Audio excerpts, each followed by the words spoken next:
यह डिक्टेशन 80 शब्द प्रति मिनट की गति से हिंदुस्तान अखबार के संपादकीय से लिया गया है। यह डिक्टेशन यदि आपको अच्छा लगे तो लाइक, शेयर और सब्सक्राइब अवश्य करें। रेडी। पहली बारिश में ही दिल्ली का जो हाल हुआ है वह न केवल चिंताजनक बल्कि दुखद भी है।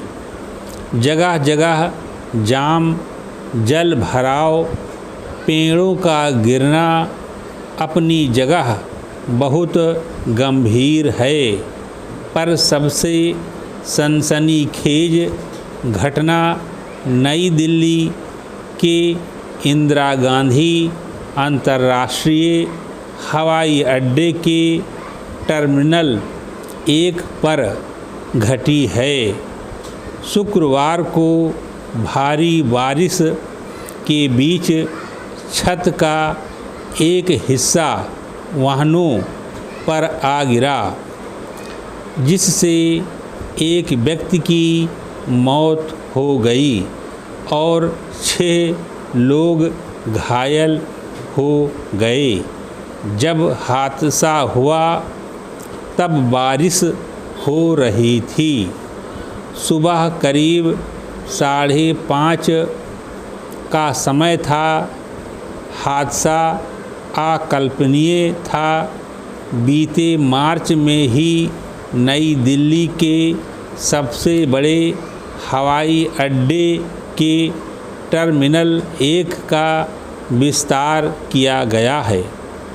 इसका विस्तार कराने वालों ने सुंदरता का तो ध्यान रखा, मगर मजबूती सुनिश्चित करना शायद वे भूल गए। इस टर्मिनल से लाखों लोग यात्रा करते हैं, पर रखरखाव में ऐसी लापरवाही अक्षम्य मानी जाए तो ही न्याय है। एक बार सोचकर ज़रूर देखना चाहिए कि दुनिया में क्या संदेश गया है। क्या भारत अपने एक सबसे महत्वपूर्ण हवाई अड्डे को भी ढंग से नहीं रख पा रहा है? राजधानी दिल्ली में एयरपोर्ट पर जब यह हाल है तो बाकी जगहों पर आम लोगों की सुरक्षा को लेकर न जाने कितने सवाल खड़े किए जा सकते हैं। न जाने कितने ऐसे रेलवे स्टेशन पर बस अड्डे देश में होंगे जिन्हें सिर्फ रंग रोगन करके चमकाया गया होगा।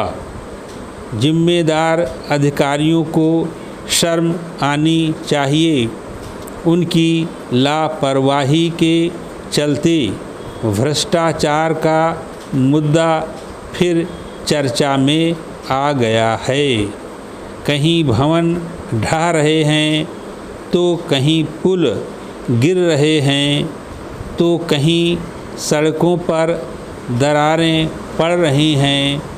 खूब लंबे चौड़े राष्ट्रीय राजमार्ग बनाना ज़रूरी है, पर शहरों के अंदर की सड़कों का रखरखाव कौन करेगा?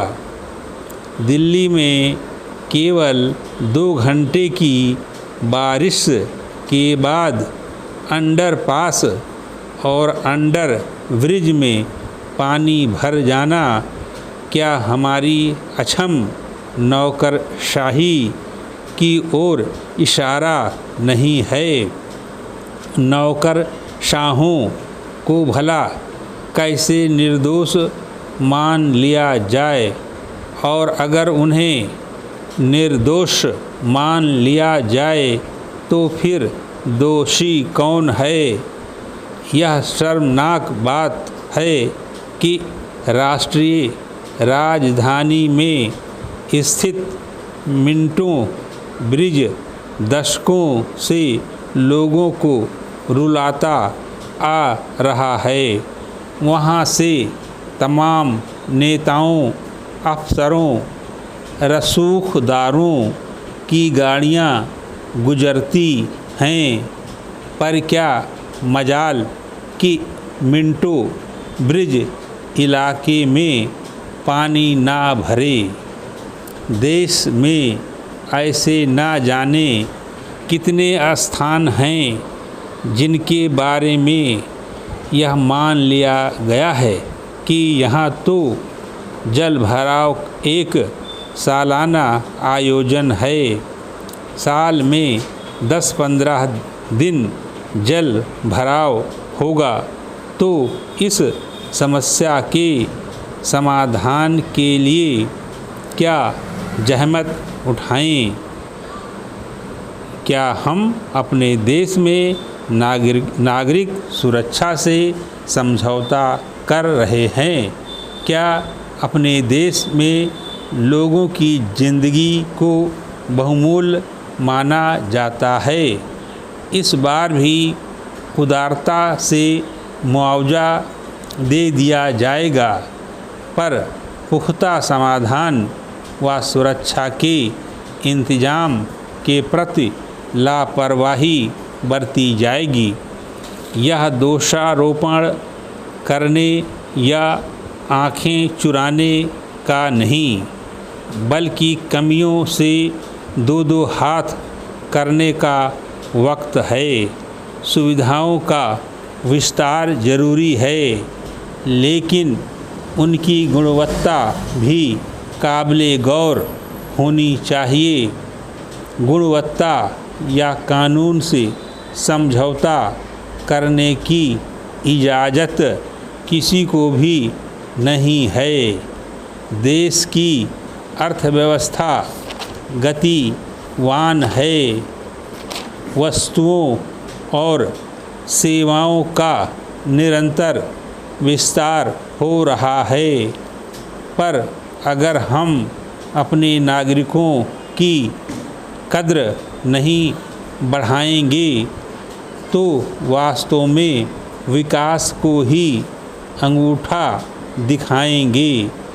दुनिया के अच्छे देशों से सीखते हुए सुधार की ज़रूरत है, ताकि हमारा बेहद चमकदार होता बुनियादी ढांचा हमारे माथे पर ही ना गिरने लगे और हम आश्वस्त होकर सिर उठाए चल सकें। समाप्त।